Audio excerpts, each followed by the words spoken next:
Hi, I'm Melissa Huray with a devotional for Abundant TV. I don't know about you, but I've never paid much attention to the book of Philemon. In fact, I'm not even quite sure that I'm saying that right, but it's a very short letter written by the Apostle Paul. It's about a half a page long. It comes after Titus and before Hebrews.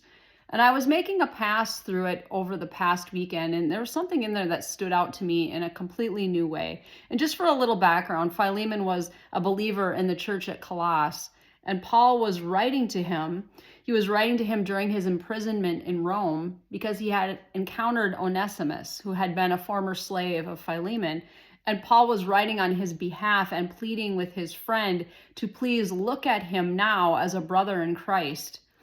And then at the end of the letter, and this is the part that grabbed me, Paul said, I am confident as I write this letter that you will do what I ask and even more. One more thing, please prepare a guest room for me.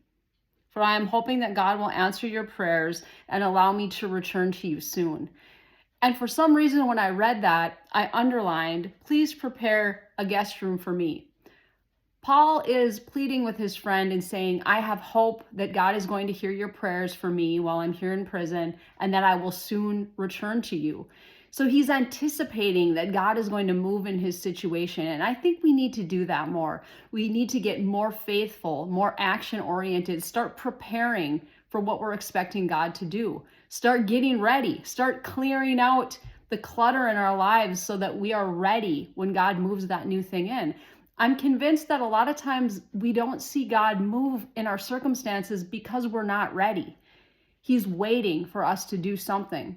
So maybe ask yourself, is there inaction in my life? Is there something that I'm failing to do that God is just waiting for me to get right and for me to get busy and for me to get my life in order? Is something in my life out of order? And one final thing, the department store Kohl's has a great slogan. I don't know if it still is currently, but they used to say, Kohl's, expect great things. And that always hit me. I thought it was really powerful, really attention grabbing. And I think that's what we need to do. We need to expect great things and great moves of God in our lives and just get ready because the turnaround is coming. I pray this blessed you, and I hope you have a wonderful rest of your day.